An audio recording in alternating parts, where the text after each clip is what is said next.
Hello there, and welcome to another episode of Boring History for Sleep. I'm here to guide you through the wonderfully mundane world of medieval travel. And if you drift off along the way, that's perfectly fine. In fact, it's encouraged. This is a safe space where you can let your mind wander through the slow, predictable rhythms of a bygone age where nothing happened quickly and everything took far longer than anyone wanted it to. Tonight, we're going to explore how people moved from place to place during the Middle Ages, a topic that is both fascinating in its historical significance and deeply, profoundly boring in its day-to-day reality. Medieval travel was characterized by discomfort, inefficiency, and endless mind-numbing repetition. It's the perfect subject for helping your mind settle into the gentle rhythms of sleep. Let's begin by taking a slow, deep breath together. Breathe in slowly, feeling your lungs fill completely. 1, 2, 3, 4, and breathe out even more slowly, letting all the tension flow out of your body. 1, 2, 3, 4, 5, 6. Feel your body settling into your bed, into this moment of quiet comfort.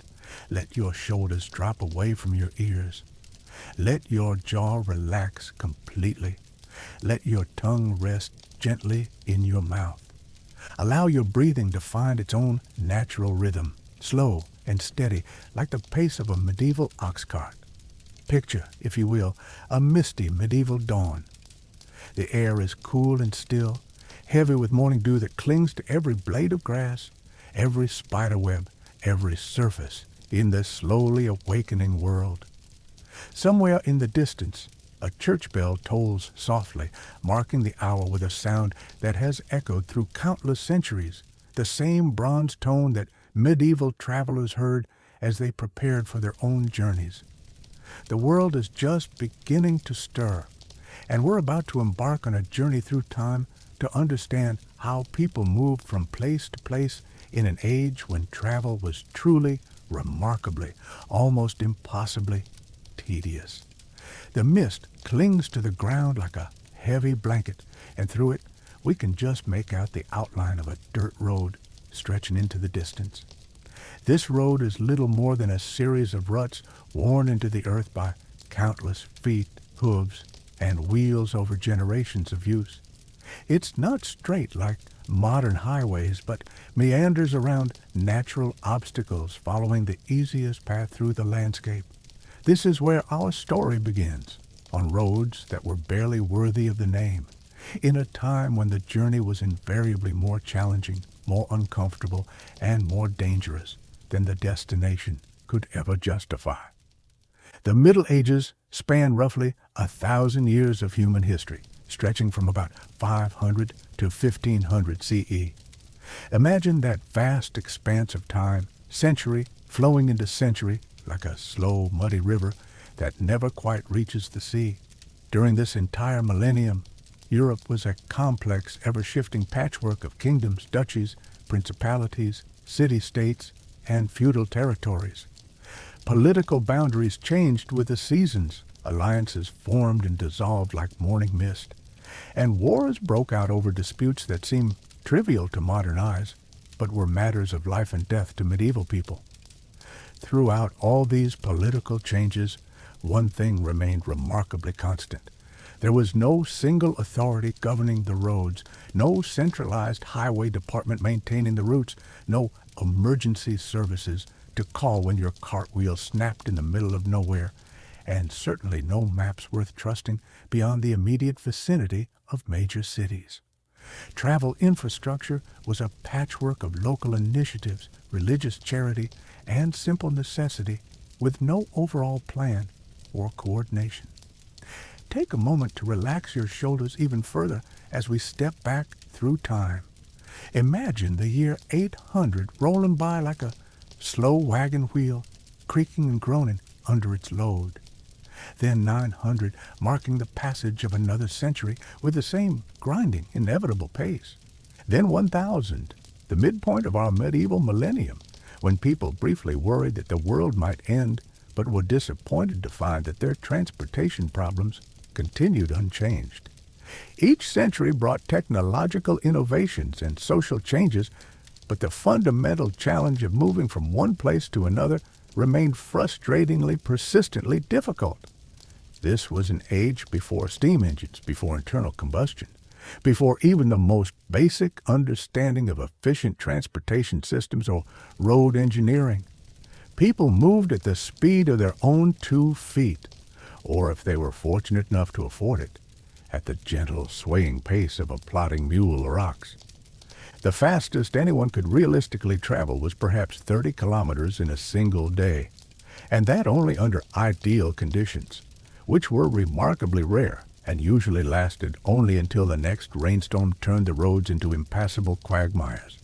Let your breathing slow even more as we consider this simpler time when speed was measured not in miles per hour, but in days per destination.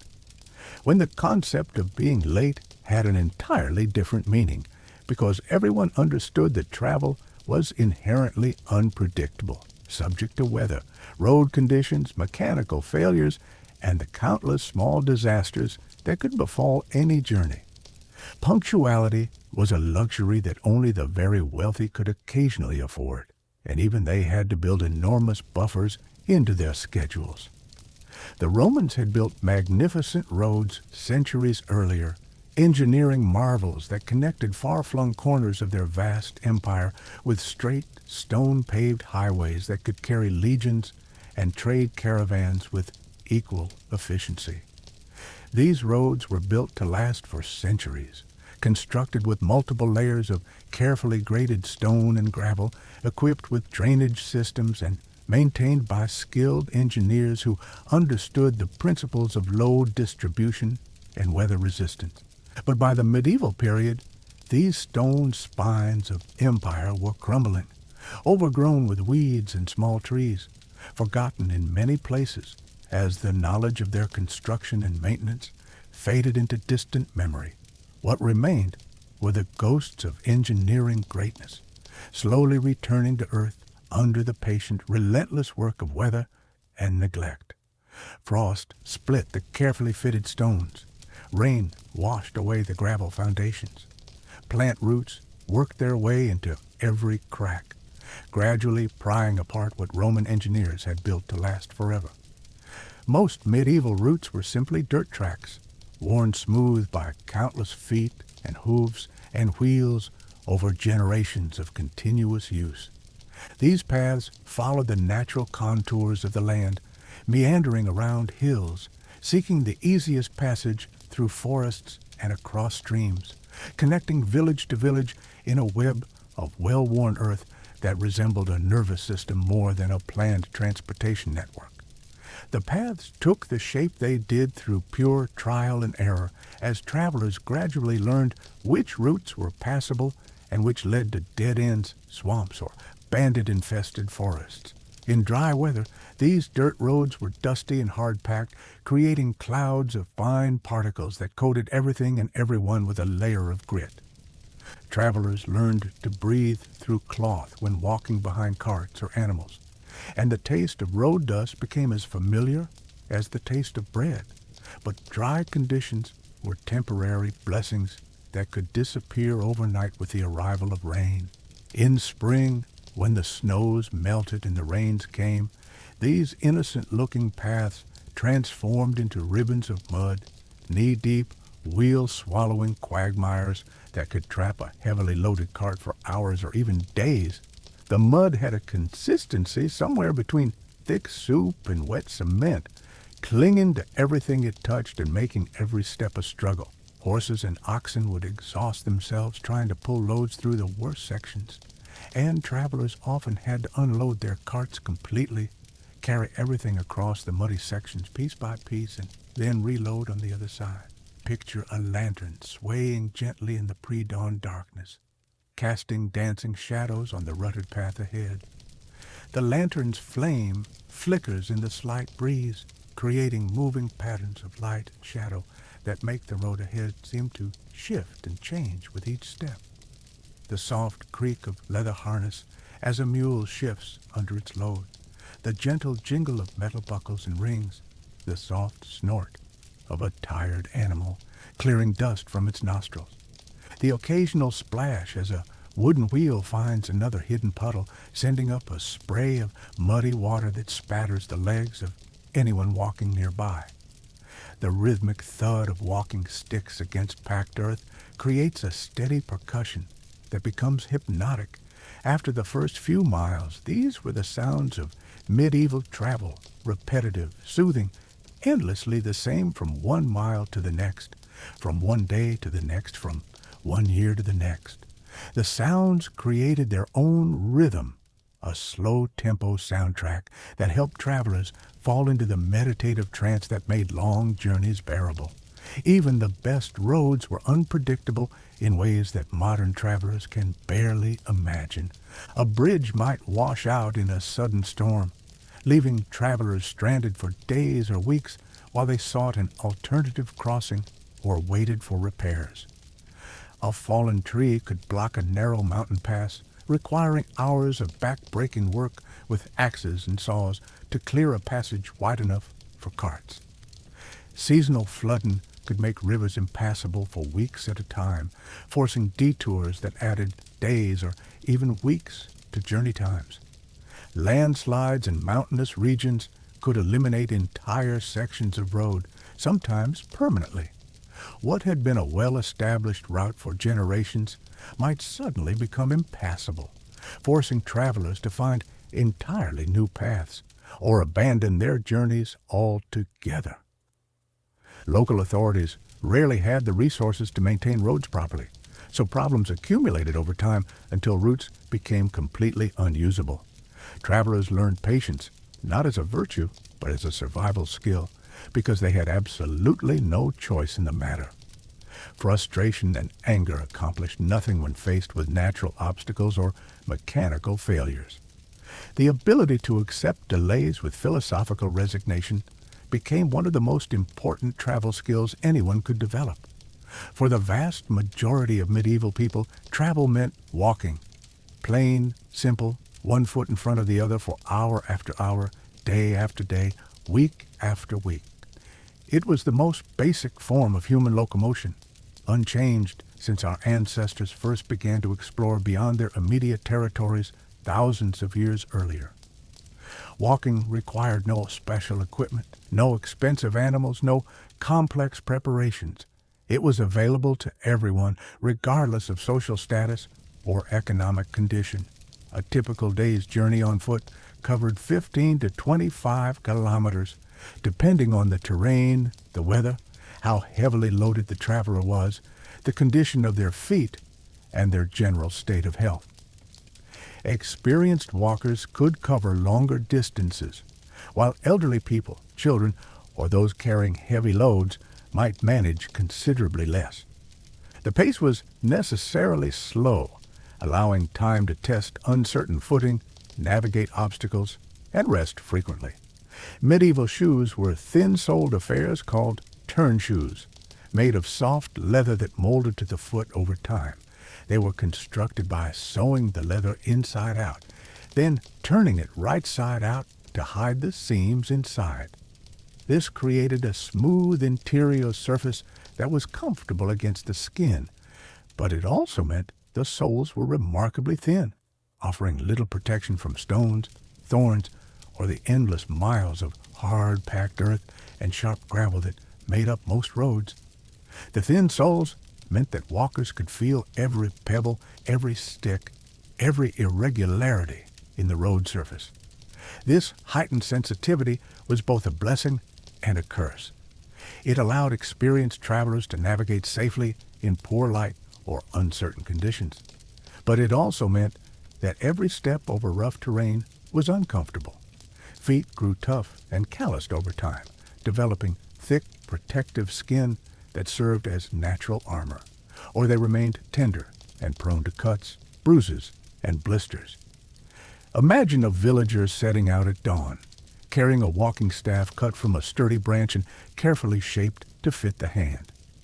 The staff served multiple purposes. It provided balance and stability on uneven ground, could be used to test the depth of puddles or streams before stepping into them, offered some protection against wild animals or human threats, and could serve as a tool for various tasks that might arise during the journey. The traveler also carries a small bundle of possessions wrapped in coarse cloth and tied with rope. This bundle contains everything necessary for the journey: a change of clothes, some bread and dried meat, perhaps a small knife for eating and utility purposes, a wooden cup for drinking, and a few coins carefully sewn into a hidden pocket or carried in a purse worn under the clothing where it would be difficult for thieves to find. The rhythm of walking becomes hypnotic after the first few miles, settling into a steady pattern that can be maintained for hours with minimal conscious effort. Step, step, step, the endless repetition that carried medieval people across continents one pace at a time.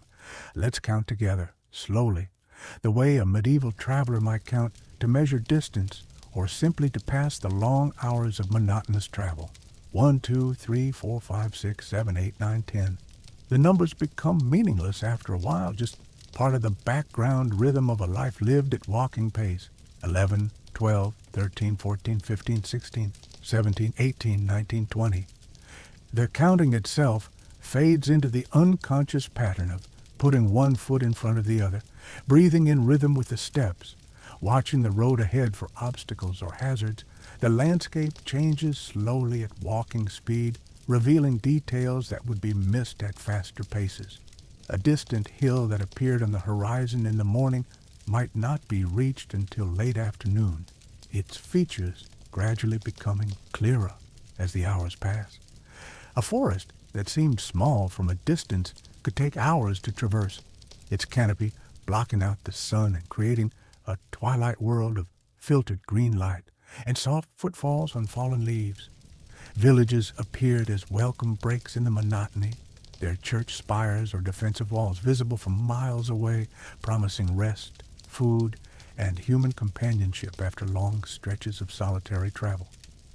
The sight of smoke rising from chimneys meant warmth and cooked food. The sound of barking dogs announced the presence of human habitation long before the buildings themselves became visible. But walking, for all its simplicity and accessibility, was also exhausting and time-consuming. Long-distance travel on foot required careful planning to ensure adequate food and water, safe places to sleep, and realistic expectations about daily progress. Weather could make walking miserable or dangerous, and mechanical problems like worn-out shoes or infected blisters could end a journey prematurely. A horse was a luxury beyond imagination for most medieval people, representing an investment that could easily equal 2 or 3 years' wages for a skilled craftsman. But the initial purchase price was only the beginning of the expense. Horses required daily feeding with grain and hay, regular grooming to maintain their health, veterinary care when available, and secure shelter to protect them from weather and theft. The daily cost of maintaining a horse was substantial. A working horse needed several pounds of grain per day, plus hay or pasture for roughage. In times of scarcity, when human food was expensive, feeding a horse became even more costly. The animal also needed to be shod regularly by blacksmiths, fitted with proper tack that had to be maintained and replaced, and protected from theft, which was a constant concern in an age when a good horse represented more wealth than most people saw in years. For most people, owning a horse was as unrealistic as owning a private airplane might be today. The expense, the specialized knowledge required for proper care, and the security concerns made horse ownership practical only for the wealthy, the professional military class, and those whose livelihoods depended on mounted travel. When horses were used for travel, there were different types for different purposes, each bred and trained for specific tasks that required different characteristics. A palfrey was a smooth-gaited riding horse, specially trained to carry riders comfortably over long distances. These horses had been selectively bred for their gentle, even gait, which reduced the jarring motion that made long rides so uncomfortable for both horse and rider. A destrier was a war horse, powerful and aggressive, trained for battle but expensive to maintain and temperamental to handle. These animals were bred for strength and courage rather than comfort, and riding one was more like controlling a weapon than enjoying transportation. A courser was faster than a palfrey, but not as steady, suitable for shorter journeys or for riders who valued speed over comfort and were willing to accept a rougher ride. More commonly, travelers who could afford animal transport used mules, donkeys, or pack ponies. These smaller, hardier animals were more affordable to purchase and maintain, more reliable on difficult terrain, and less likely to be stolen by bandits who preferred the obvious value and prestige of a full-sized horse. A good mule could carry a heavy load day after day, picking its way carefully over rocky paths that would challenge a larger horse, content with coarser food and less elaborate shelter. Mules had the additional advantage of being more intelligent and cautious than horses, less likely to panic in dangerous situations, and more capable of finding their own way along familiar routes. They were also more resistant to disease and injury, making them more reliable for long journeys through unfamiliar territory where veterinary care was unavailable. Riding was not the comfortable experience we might imagine from watching movies or reading romantic literature.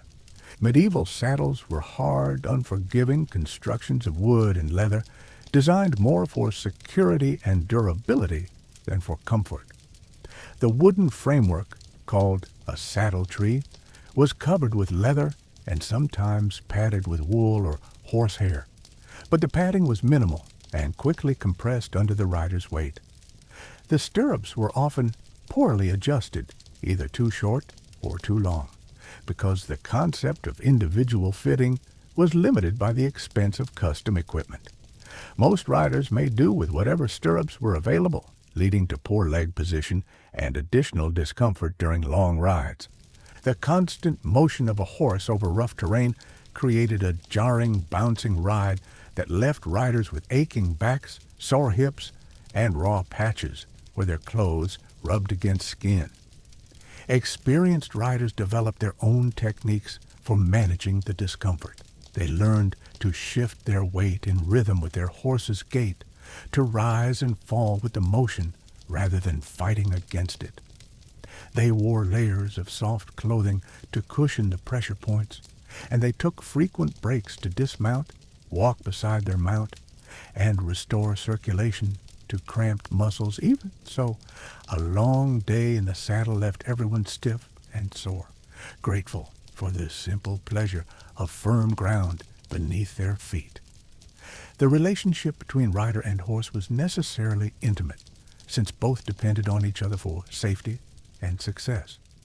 Riders learned to read their horse's mood and condition, watching for signs of fatigue, lameness, or illness that could end a journey prematurely.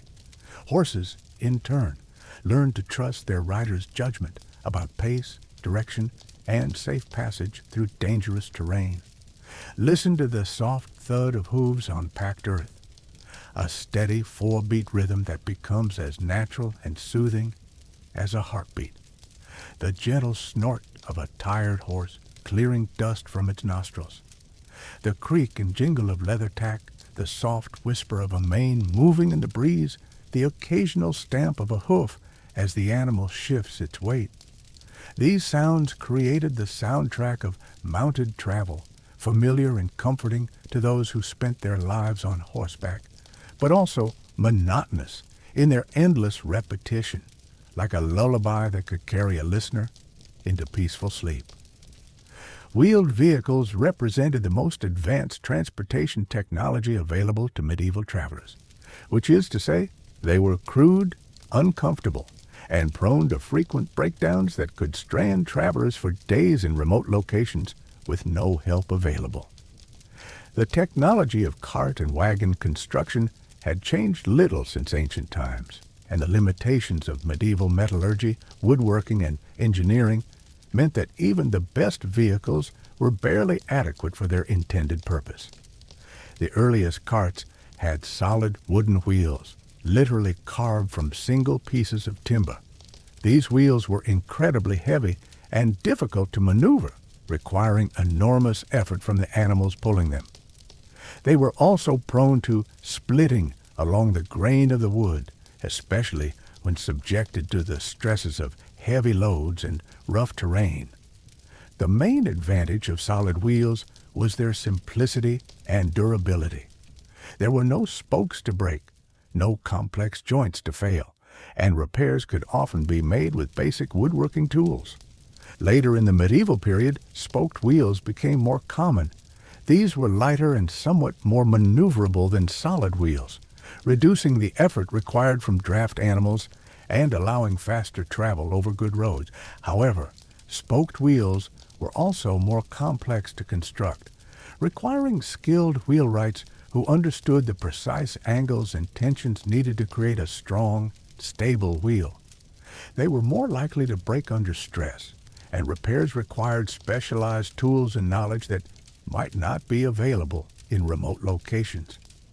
The spokes had to be fitted precisely into both the hub and the rim, held in place by wooden wedges and metal bands.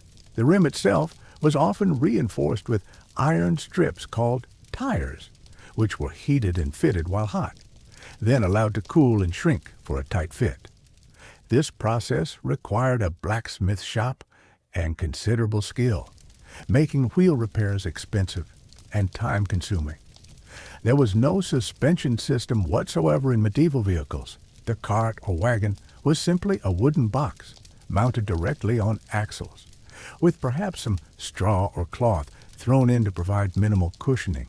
Every rut in the road, every stone, every bump and hole transmitted its impact directly through the wooden frame to anyone unfortunate enough to be riding inside.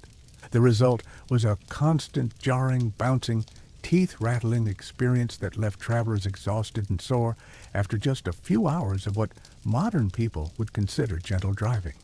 The lack of suspension also meant that cargo had to be carefully secured to prevent damage from the constant motion. Fragile items like pottery or glassware required extensive padding and special handling. Liquids had to be transported in containers designed to handle sloshing and agitation.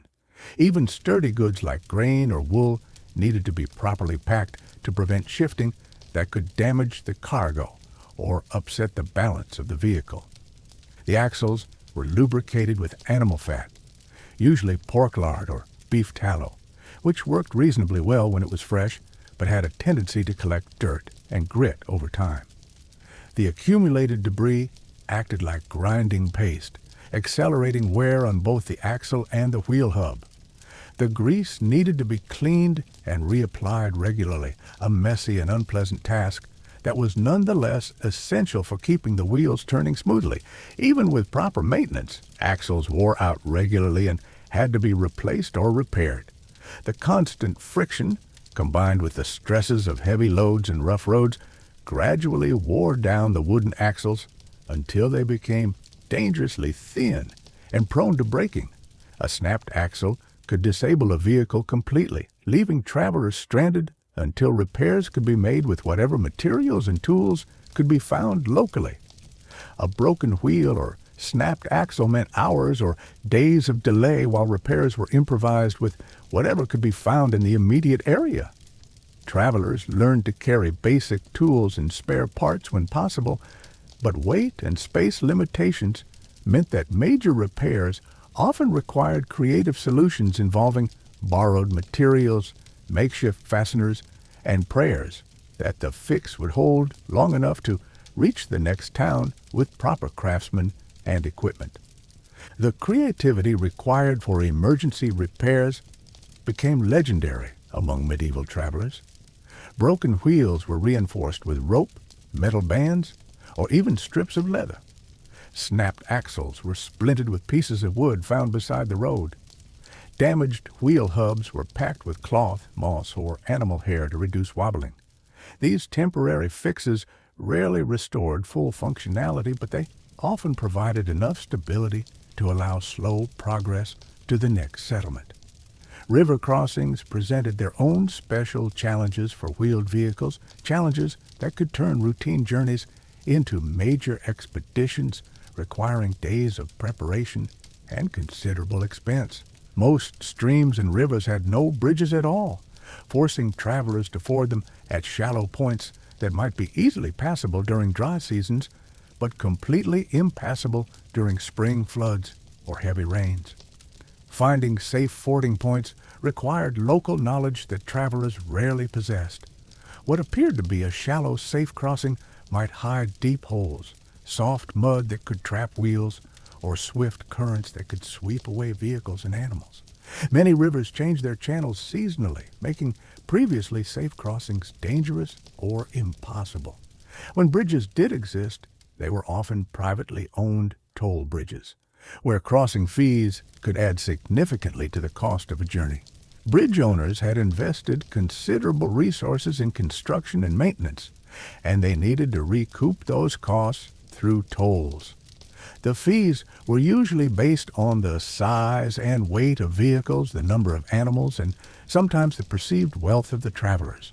Ferry services operated at major river crossings, but these were expensive and often unreliable, subject to weather conditions, the availability of ferry operators, and the current political situation. Ferries were essentially floating platforms that could carry a cart, its cargo, and its animals across rivers too deep or swift for fording. The loading and unloading process was slow and potentially dangerous, especially if animals became frightened or cargo shifted during the crossing. Picture a line of carts and wagons waiting patiently at a river crossing, their owners resigned to delays that were simply an accepted part of any medieval journey. Some travelers played dice or cards to pass the time. Others told stories or shared news from their travels. Children ran around the camp while adults tended to animals or repaired equipment. Time moved differently in the medieval world, where schedules were loose concepts at best, and punctuality was a luxury that few could afford. Travelers learned to plan for delays, to carry extra food and supplies, and to find ways to occupy themselves during the long waits that were inevitable whenever groups of people needed to cross natural obstacles using primitive transportation methods. Patience was not merely a virtue, but a practical necessity for anyone who hoped to complete a long journey without losing their sanity. Rivers were often called the highways of the medieval world, and for good reason. A navigable river could move cargo and passengers far more efficiently than any road, despite the challenges and limitations involved in water transport. Rivers provided relatively smooth, level routes through otherwise difficult terrain, avoiding the steep hills, dense forests, and boggy areas that made overland travel so challenging and unpredictable. Flat-bottom barges were the workhorses of medieval river transport. These shallow draft vessels could navigate rivers that were too shallow for deeper-hulled boats, and their wide, stable platforms could carry heavy loads of cargo or large numbers of passengers safely and efficiently. The flat bottom also made it easier to load and unload cargo at improvised landing sites where proper docks were not available. Going upstream required crews of strong men with long poles, pushing against the river bottom to move the barge forward against the current. This was back-breaking work that required skill, coordination, and enormous physical endurance. A typical upstream pace was perhaps 3 kilometers per hour against a moderate current, and progress slowed dramatically in areas where the current was swift or the water too deep for effective poling. The polemen worked in coordinated teams, using techniques passed down through generations of river workers. They learned to read the water, identifying the areas where the current was weakest and the bottom most suitable for their poles. They developed the strength and stamina needed to work for hours at a time, and they acquired the balance and agility necessary to move safely around a loaded barge while maintaining their rhythm. Downstream travel was faster and easier, but it still required considerable skill to navigate obstacles, avoid sandbars and shallows, and steer around the constantly changing channels that characterized most medieval rivers. River pilots developed detailed knowledge of their local waterways, learning to read the subtle signs that indicated safe passage or hidden dangers beneath the surface. These river pilots could identify underwater obstacles by the patterns of ripples on the surface, recognize the signs of changing channels and shifting sandbars, and navigate safely through areas that would be treacherous for inexperienced crews. Their knowledge was accumulated over years of experience and was often passed down through families involved in river transport for generations. The motion of a river barge was generally gentler than land transport, a slow, steady progress that rocked passengers into a meditative state. The sound of water lapping against the hull created a soothing rhythm. The rhythmic splash of poles dipping into the current, the soft voices of the crew calling instructions to each other, the gentle creaking of the wooden hull as it flexed with the motion of the water, all combined to create a peaceful atmosphere that many travelers found preferable to the jarring discomfort of cart travel. River barges also provided opportunities for social interaction that were rare in other forms of medieval travel.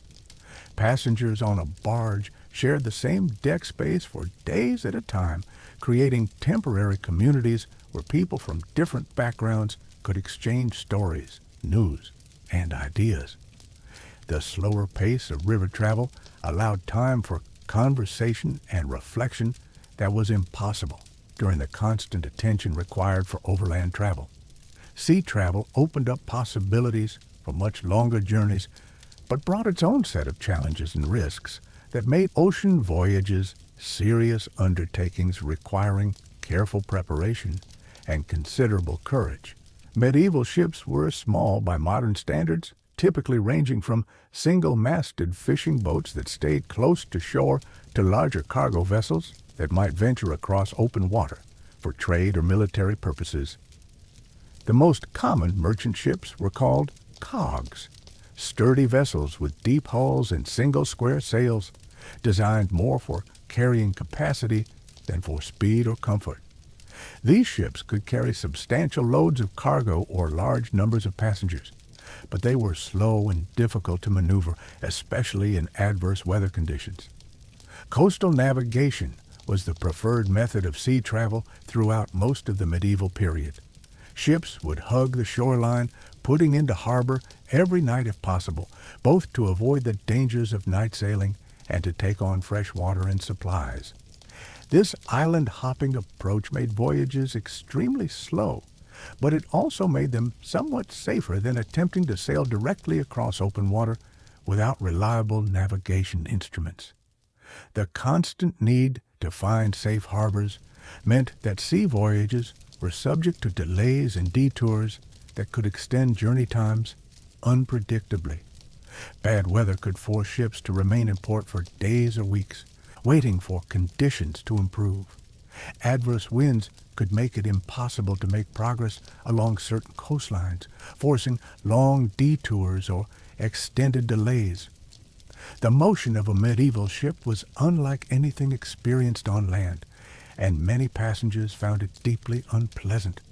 The constant rolling and pitching as the hull rode over waves created a queasy, disorienting sensation that left many travelers seasick and miserable. The nausea was often accompanied by headaches, dizziness, and a general feeling of weakness that could last for days or even weeks. Combined with cramped quarters, limited fresh water, and food that spoiled quickly in the salt air, sea voyages were often ordeals to be endured rather than journeys to be enjoyed. Passengers slept on deck or in small airless cabins below with little privacy and no protection from the weather except what they could improvise with their own clothing and belongings. When darkness fell across the medieval landscape, travelers faced a critical decision that could determine their safety, comfort, and even their survival. Continue traveling in the dangerous darkness or find somewhere safe to spend the night. For most people, the choice was obvious and unchanging. Night travel was fraught with hazards that made it almost impossibly dangerous for anyone except the most desperate or well-armed travelers. Roads that were difficult enough to navigate in daylight became treacherous obstacle courses in the darkness. Without artificial lighting of any kind, travelers were essentially blind once the sun set, dependent on moonlight and their own limited ability to navigate familiar paths by feel and memory. A misstep could result in a twisted ankle, a serious fall from an unseen cliff or embankment, or a tumble into a hidden ditch or stream that could result in injury, loss of equipment, or even drowning.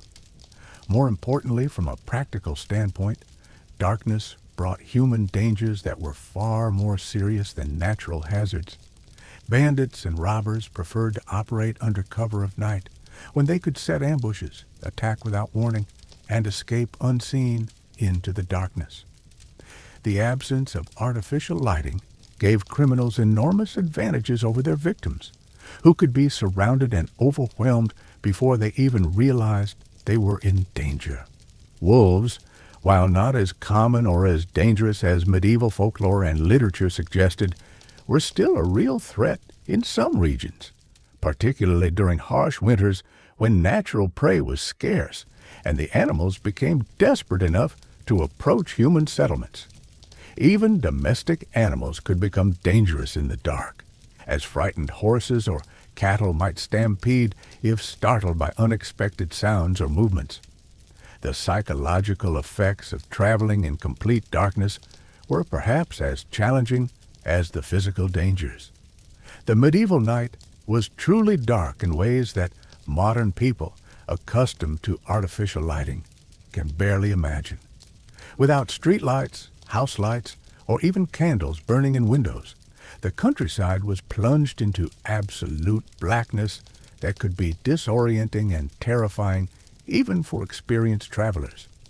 Fortunately, medieval society had developed a reasonably comprehensive network of accommodations for travelers, ranging from simple to relatively luxurious, depending on the route, the season, and the traveler's ability to pay. On major pilgrimage routes and established trade roads, purpose-built inns appeared every 15 to 30 kilometers, roughly a day's walking distance apart for travelers on foot.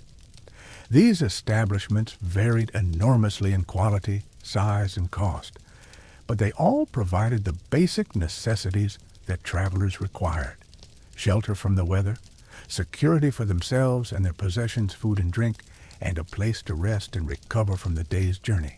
The best inns offered private rooms, clean bedding, hearty meals, and secure stabling for animals. The worst provided little more than a roof and four walls, with minimal food and questionable security.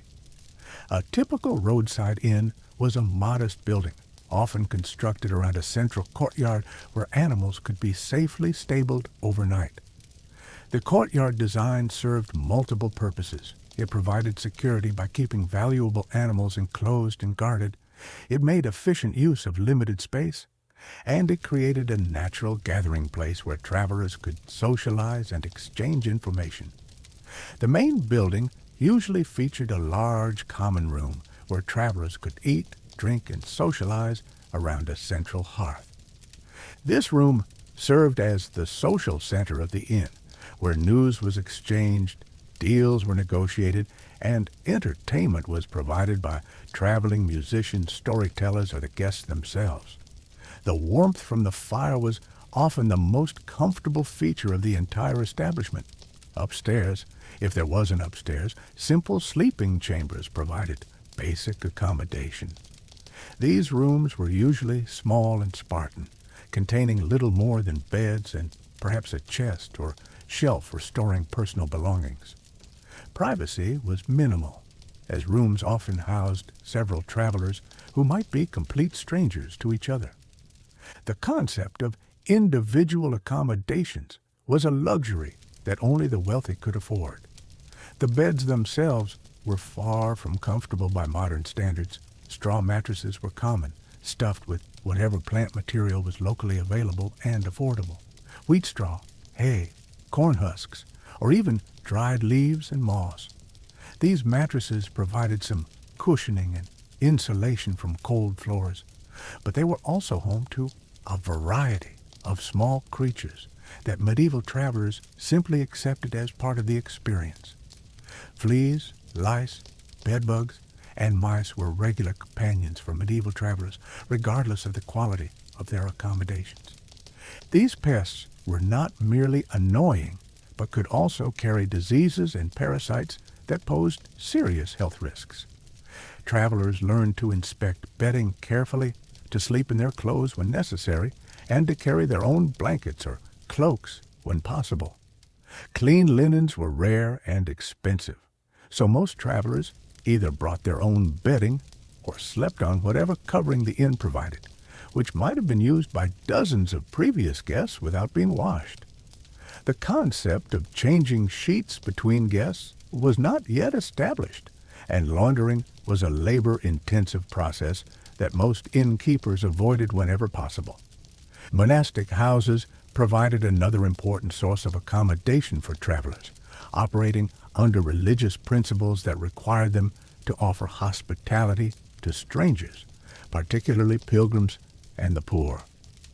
The rule of St. Benedict, which governed many medieval monasteries, specifically mandated that hospitality be offered to travelers, treating each guest as if they were Christ himself. Monastery guest houses were often cleaner and safer than commercial inns, maintained by monks who took pride in their service and who were motivated by religious duty rather than purely commercial considerations. The accommodations were usually austere but adequate, reflecting the monastic values of simplicity and humility. Guests were expected to observe the monastery's rules about behavior, prayer times, and dietary restrictions. The hospitality offered by monasteries was sometimes free, supported by donations and the monastery's own agricultural production, but travelers who could afford it were expected to make contributions to support the religious community. This system worked reasonably well for legitimate travelers, but it was occasionally abused by people who used monastic hospitality as a way to avoid paying for commercial lodging. Monastic guest houses also provided opportunities for spiritual reflection and religious instruction that were unavailable at commercial establishments. Travelers could attend religious services, consult with learned monks about theological questions, and participate in the daily rhythms of monastic life. For many medieval people, these interactions were among the few opportunities they had for intellectual and spiritual enrichment beyond their immediate communities. Alehouses and taverns provided the most basic level of accommodation, often nothing more than permission to sleep on the floor near the fire, in exchange for purchasing food and drink. These establishments catered primarily to local customers, but they would accommodate travelers when more formal inns were not available, or when budget constraints made other options impossible. The quality of both the lodging and the clientele at alehouses could vary dramatically, from respectable establishments frequented by merchants and craftsmen to rough places where travelers needed to sleep with one eye open and a hand on their money purse. The social atmosphere could range from friendly and welcoming to suspicious and potentially dangerous, depending on local conditions and the character of the establishment's regular customers. The simple act of falling asleep in a medieval inn was accompanied by a symphony of small sounds that have largely disappeared from the modern world.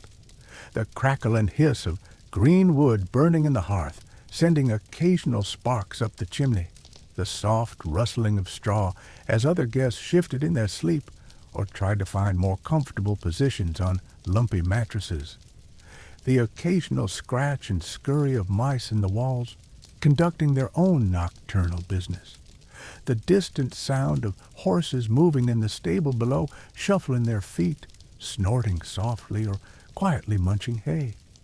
The creaking of wooden beams as the building settled and contracted in the cooling night air, the soft murmur of late-night conversations from other rooms, voices kept low out of consideration for sleeping guests. These sounds, which might seem alarming or intrusive to modern ears, were simply the normal background noise of medieval life, as familiar and comforting to regular travelers as the hum of air conditioning or the distant sound of traffic might be to us today. Travel in the medieval world was not just uncomfortable and slow. It was genuinely dangerous, in ways that are difficult for modern people to fully appreciate or understand. The roads themselves were hazardous enough, with their deep ruts, hidden holes, unstable surfaces, and unpredictable conditions. But human threats made every journey a calculated risk that required careful planning, constant vigilance, and a certain amount of courage that we rarely need to summon today. Bandits and highway robbers were a persistent problem throughout the medieval period, though their numbers, organization, and methods varied significantly from region to region and from century to century. Popular literature and folklore have sometimes exaggerated their prevalence and romanticized their activities, but contemporary records, court documents, and travelers' accounts make it clear that robbery was a genuine and constant concern for anyone traveling with valuable goods or significant amounts of money. Medieval bandits ranged from desperate individuals driven to crime by poverty, unemployment, or personal circumstances to well-organized gangs that controlled specific territories and operated almost like informal governments, collecting their own taxes in the form of tribute from passing travelers. Some robber bands had corrupt arrangements with local officials who shared in their profits in exchange for protection from prosecution or advance warning of law enforcement activities.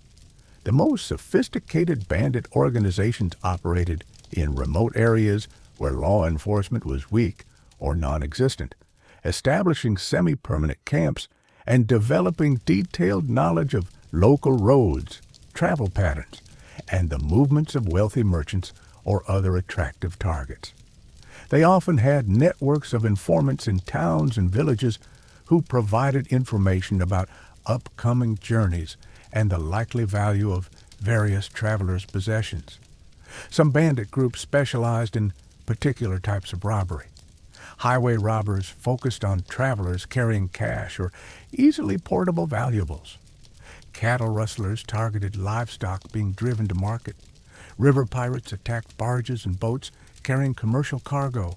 Each type of criminal activity required different skills, equipment, and organization, but all shared the common element of preying on the vulnerability of travelers far from home and help. The most effective protection against bandits was to travel in groups large enough to discourage attack. Merchant caravans often organized themselves into substantial parties with hired guards, predetermined routes that avoided known trouble spots, and coordinated schedules that allowed multiple traders to share the costs and risks of protection. The larger the group, the less attractive it became as a target for bandits who preferred easy victims with minimal risk of organized resistance. Pilgrims frequently banded together for mutual protection, creating temporary communities that could provide both security and companionship during long journeys. These pilgrim groups often included people from different countries and social backgrounds, united by their common destination and shared vulnerability. The temporary bonds formed during these journeys sometimes lasted for years after the pilgrimage was completed. Professional guards and escorts were available for hire, but their services added significantly to the cost of travel and were not always reliable. Some guards were former soldiers with genuine military experience and equipment, while others were little more than criminals themselves who might rob their own clients if the opportunity arose. Evaluating the trustworthiness of potential guards required skills that most ordinary travelers did not possess. Night travel was particularly dangerous, not just because of the increased risk of bandit attacks, but because of the difficulty of distinguishing between legitimate fellow travelers and potential threats in the darkness. The absence of artificial lighting meant that travelers were essentially blind once the sun set, unable to identify approaching strangers or evaluate their intentions until it might be too late to escape or defend themselves. The medieval night was filled with sounds that could be either innocuous or threatening. The snap of a twig might indicate a deer moving through the forest or a bandit moving into position for an ambush. The sound of hoofbeats could belong to another traveler or to a group of robbers approaching under cover of darkness. Without the ability to see clearly, travelers had to rely on their other senses and their intuition, skills that were developed through experience but were never completely reliable. Wolves were another source of anxiety for medieval travelers, though their actual threat was probably considerably less than their legendary reputation suggested. Healthy wolves typically avoided human contact and were more interested in natural prey than in attacking armed humans. However, hungry animals during harsh winters, wolves protecting their young or rabid animals could become aggressive and dangerous. The medieval imagination magnified these occasional real encounters into a pervasive fear that influenced travel patterns and gave rise to countless folk tales about travelers being stalked or attacked by wolf packs. The psychological impact of this fear was probably greater than the actual physical danger, but it nonetheless affected how and when people chose to travel. More dangerous than wolves were the various diseases and illnesses that could be contracted during travel. Medieval people had no understanding of germ theory or disease transmission, so they were essentially helpless against infections that spread through contaminated water, spoiled food, or simple contact with other sick travelers.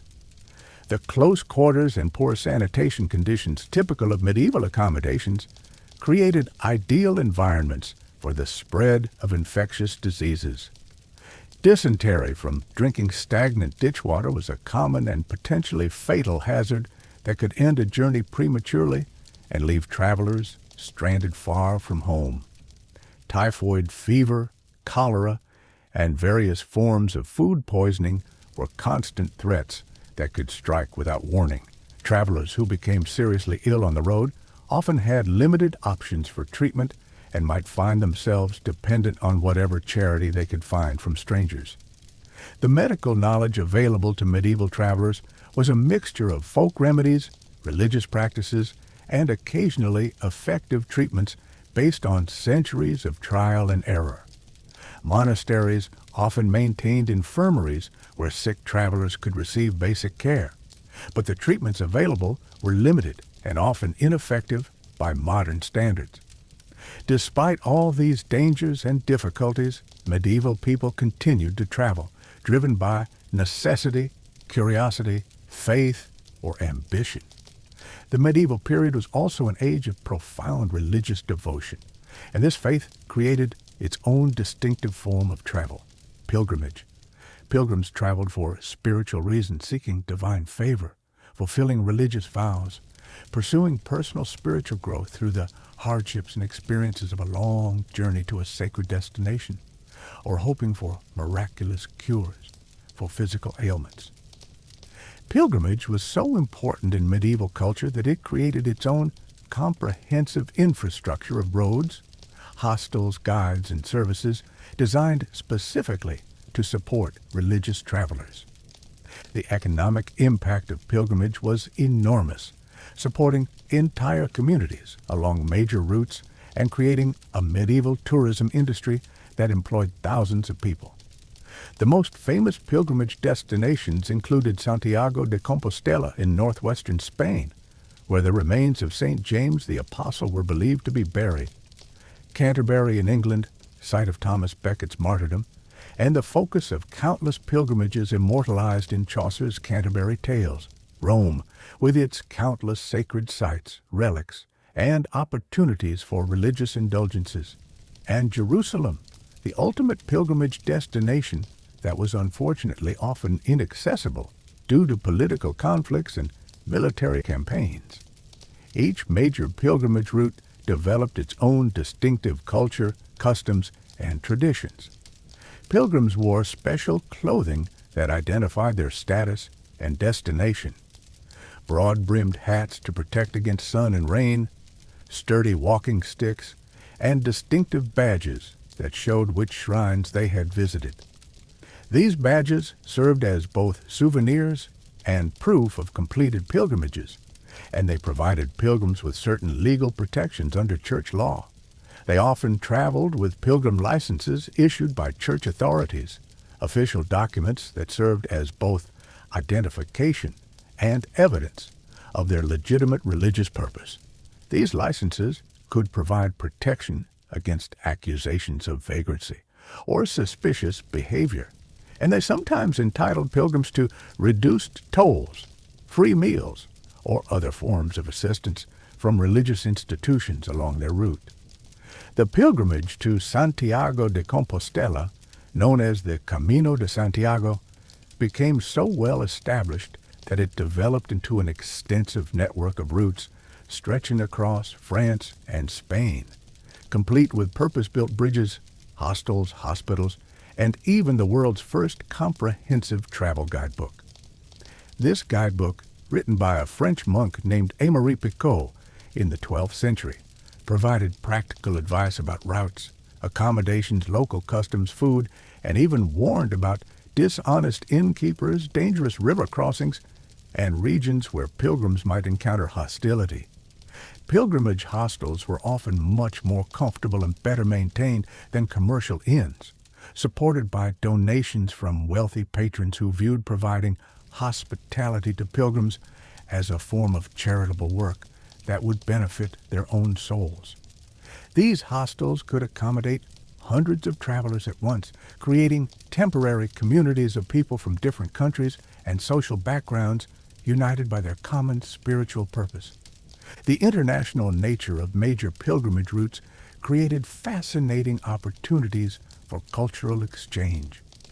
French pilgrims heading to Santiago might find themselves sharing meals and sleeping quarters with German merchants, English nobles, Italian clerics, and Spanish farmers, all struggling to communicate in a mixture of Latin, local languages, and gestures. These encounters helped spread ideas, technologies, artistic styles, and cultural practices across medieval Europe in ways that purely commercial travel could not match. Medieval commerce created its own distinctive patterns of movement that were quite different from either casual travel or religious pilgrimage. Merchants needed to transport goods efficiently and safely over long distances, which required careful coordination, significant financial resources, detailed knowledge of markets and trade routes, and understanding of the political conditions that could affect commercial activities. The Hanseatic League, a powerful confederation of merchant guilds and trading cities around the Baltic Sea, developed some of the most sophisticated transportation and logistics systems of the medieval period. Hanseatic merchants used standardized weights and measures, established regular trade routes with predictable schedules, and created an extensive network of trading posts, warehouses, and financial institutions that allowed them to move goods efficiently across northern Europe. The great international trade fairs, particularly those held in the Champagne region of France, attracted merchants from across Europe and beyond, creating temporary commercial cities that appeared and disappeared according to carefully coordinated schedules. These fairs were strategically timed to avoid conflicts with each other and with major religious holidays, creating a calendar of commercial opportunities that determined the movement of traders throughout the year. Merchants would plan their travels months in advance, timing their journeys to arrive at each fair with the goods that would be most in demand at that particular time and place. The success of a trading expedition often depended on precise timing. Arriving too early meant carrying inventory longer than necessary, while arriving too late meant missing the best opportunities and having to sell at reduced prices. Caravan organization was a complex logistical challenge that required balancing multiple competing factors: speed, security, cost, and the specific requirements of different types of cargo. Large caravans moved slowly but were safer from bandit attacks and could share the costs of guards and guides.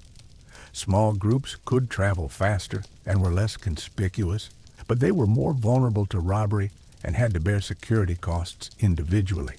The optimal size and composition of a trading expedition depended on numerous variables: the specific route to be traveled, the type of goods being transported, the current political and military situation in the regions to be traversed, the season and expected weather conditions, and the financial resources available for security and equipment. Professional guards were often necessary for valuable cargo, but hiring reliable protection added significantly to the cost of transportation and required careful evaluation of the guard's trustworthiness and competence. Some merchants formed cooperative associations to share the expense of guards and to coordinate their travel schedules for mutual protection. Others relied on traveling during times of year when bandit activity was typically lower, or on routes that were regularly patrolled by local authorities who had economic interest in maintaining safe passage for commercial traffic. The nature of the cargo itself influenced travel patterns and methods in important ways. Luxury goods like spices, silks, precious metals, and exotic crafts were valuable enough to justify the expense and risk of long-distance transport, but they required careful handling, secure storage, and constant vigilance against theft. These high-value, low-weight goods were ideal for long-distance trade, but also attracted the attention of bandits and dishonest officials. Bulk goods like grain, timber, wool, and raw materials were less valuable per unit weight, so they could only be transported economically over shorter distances or by water routes that significantly reduced transportation costs. The economics of bulk transport meant that regional specialization developed, with different areas focusing on producing goods that could be profitably exported to distant markets. Aromatic cargoes like pepper, cinnamon, cloves, and other exotic spices filled the air around merchant caravans with rich, foreign scents that could be detected from considerable distances.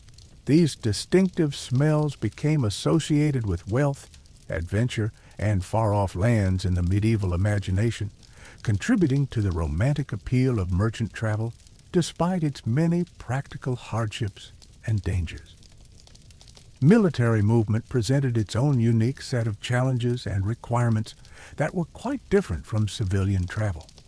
Medieval armies were large, complex organizations that needed to move across the landscape while maintaining their fighting effectiveness, unit cohesion, and ability to find adequate food and supplies for thousands of men and animals. Feudal levies, the basic military units of medieval warfare, were typically composed of part-time soldiers who had other occupations and family responsibilities. When called to military service, these men had to travel from their homes to designated assembly points, often covering significant distances while carrying their own weapons, armor, and initial supplies. The process of gathering a feudal army could take weeks or months, during which time political situations might change dramatically, and the original reason for military action might become irrelevant. Once assembled, medieval armies moved slowly and cumbersomely, constrained by the limitations of their transportation technology and the logistical requirements of feeding and equipping large numbers of people and animals. A typical military march covered only about 15 kilometers per day, roughly the same speed as civilian foot travel, but with much larger and more complex logistical requirements. The supply trains that accompanied medieval armies were enormous and vulnerable. Hundreds of wagons were needed to carry food, weapons, ammunition, tools, medical supplies, and the personal equipment of nobles and officers. These supply columns stretched for miles along narrow medieval roads, creating security challenges and limiting the army's mobility and strategic options.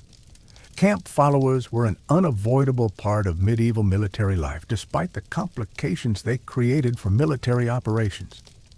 These civilians included merchants selling goods to soldiers, craftsmen providing equipment repairs and maintenance, servants attending to nobles and officers, medical personnel caring for the wounded and sick, and family members who refused to be separated from their soldier relatives.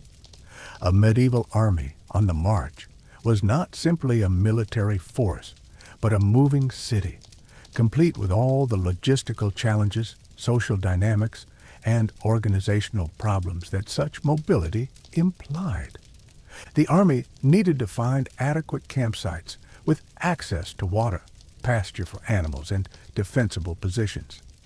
They had to establish temporary markets where soldiers could purchase necessities and luxuries. They needed to maintain discipline and order among thousands of people living in close quarters under stressful conditions.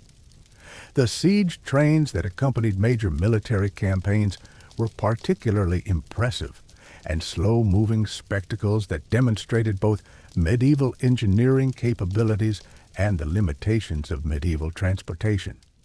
Trebuchets, mangonels, battering rams, and other siege engines were massive wooden constructions that had to be partially disassembled for transport and then rebuilt at the siege site using specialized knowledge and considerable time and effort.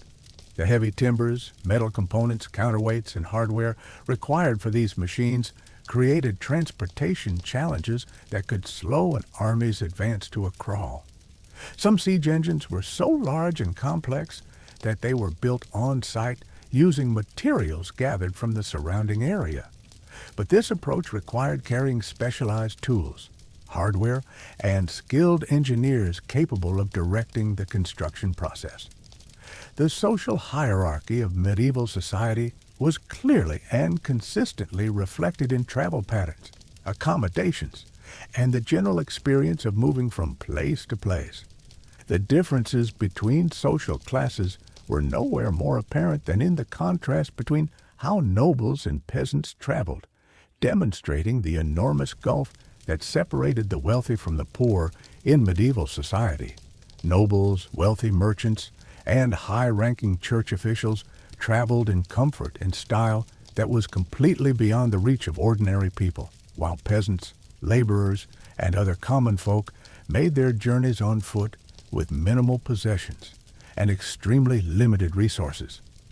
A noble's traveling party might include dozens of retainers, servants, guards, and horses, creating an elaborate procession that announced the traveler's importance and social status to everyone they encountered along their route. These magnificent entourages moved slowly but in considerable comfort and luxury, with multiple changes of clothing, portable furnishings, traveling kitchens that could provide familiar meals regardless of local conditions, and even portable chapels for conducting religious services. The logistics of organizing such expeditions were enormously complex, requiring advanced planning, considerable financial resources, and skilled administrators capable of coordinating the movement of large numbers of people and animals. Letters of passage and safe conduct were important documents that could make the difference between safe, efficient travel and potentially fatal delays, imprisonment, or worse.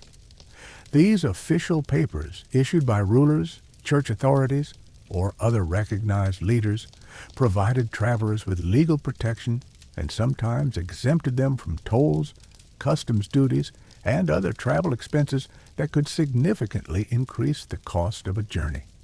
However, such documents were only as good as the political relationships between the issuing authority and the local powers along the travel route. A letter of safe conduct from one king might be worthless or even dangerous in territories controlled by his enemies.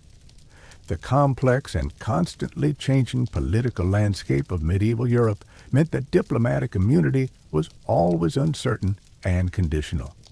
The contrast between social classes was perhaps most obvious in medieval inns and other accommodations, where the wealthy could afford private chambers with clean linens, good food, and attentive service, while the poor slept on straw in common rooms and ate whatever simple coarse fare they could afford. The same establishment might offer dramatically different levels of comfort and service depending on the guest's ability to pay and their perceived social status. Yet even these humble accommodations served as temporary melting pots where people from different backgrounds might find themselves sharing the same fire, eating at the same table, and exchanging stories of their travels. The shared hardships of medieval travel created temporary bonds between people who would never interact under normal circumstances, breaking down some of the rigid social barriers that characterized medieval society. Ironically, travel sometimes served as a great equalizer in medieval society, subjecting everyone to the same basic challenges of weather, road conditions, and mechanical failures. A nobleman whose horse had gone lame might find himself walking alongside peasant pilgrims, while a wealthy merchant who had lost his goods to bandits might be dependent on the charity of strangers for his next meal. The unpredictable nature of medieval travel meant that social status provided no guarantee of comfort or success. The inn, as a social institution, played a crucial role in medieval society, serving not just as accommodation for travelers, but as centers of information exchange, entertainment, social interaction, and informal diplomacy. In the common rooms of roadside inns, travelers shared news from distant places. Merchants negotiated deals and formed business partnerships. Pilgrims exchanged religious experiences and advice, and local residents came to hear stories from the wider world. These establishments were among the few places in medieval society where social mixing was not only tolerated, but actively encouraged and expected. A traveling monk might find himself sharing a meal and engaging in theological discussions with a grain merchant, a knight's squire, and a group of international pilgrims, all united by their common status as temporary residents of the inn and their shared experiences of travel. The conversations that took place in these settings helped spread ideas, news, technologies, and cultural practices across the medieval world in ways that no other institution could match. Innkeepers often served as informal news correspondents, collecting information from travelers and sharing it with subsequent guests. The networks of communication that developed around major travel routes were essential for maintaining political, commercial, and cultural connections across the fragmented landscape of medieval Europe. As we near the end of our long, slow journey through the world of medieval travel, it's worth taking a moment to reflect on just how profoundly different this world was from our own modern experience of movement and transportation. The simple act of traveling from one town to another, something we accomplish today without conscious thought or significant preparation, was an undertaking that required careful planning, considerable physical endurance, substantial financial resources, and a certain amount of courage that modern travelers rarely need to summon. Every journey was an adventure by necessity rather than choice, filled with uncertainties, potential dangers, and discomforts that we can barely imagine. The roads were terrible, little more than muddy tracks that became impassable quagmires in wet weather and clouds of choking dust in dry conditions. The vehicles were crude and uncomfortable, lacking any form of suspension, protection from the elements, or basic amenities that we take for granted. The animals used for transportation were expensive to purchase and maintain, prone to injury and illness, and required specialized knowledge and constant care. The accommodations were often dirty, crowded, and infested with vermin, that we would find intolerable. The food was frequently spoiled, contaminated, or simply unfamiliar and unappetizing. The company was unpredictable, ranging from fellow pilgrims and honest merchants to confidence artists, pickpockets, and potential robbers.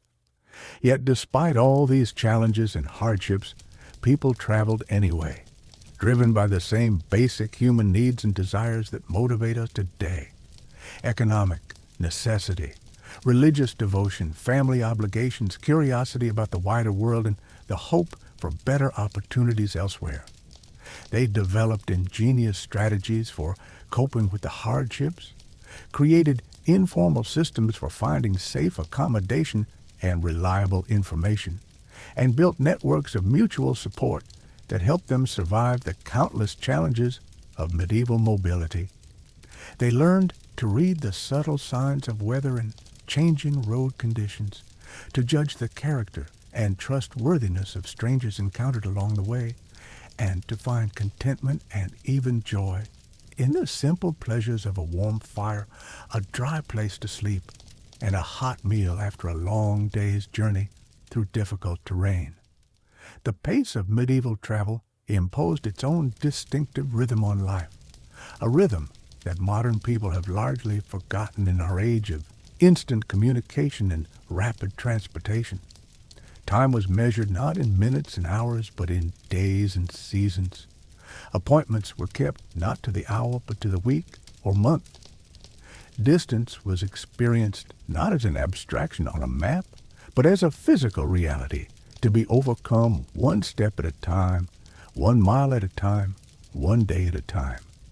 In our current age of instant communication and rapid transportation, it's difficult for us to imagine a world where news traveled at the speed of a walking horse, and where a journey of 100 miles represented a major undertaking requiring days or weeks of preparation, significant expense, and considerable personal risk.